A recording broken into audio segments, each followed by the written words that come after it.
Hi, this is Matt with Hauling Inspections. Today I want to take just a minute and talk about potential mine subsidence and mine subsidence claims.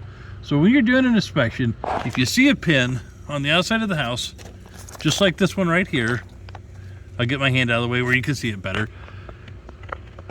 That pin by itself is not an indicator of the mine subsidence claim.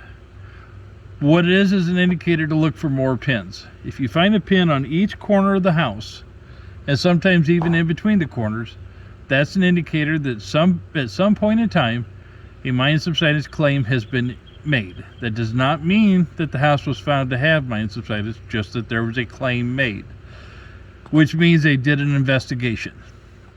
You would have to ask the seller if there's an ongoing claim, has it been settled, or what information there is on it. But just keep in mind, when you're looking at houses and you see that pin, that's what it's all about.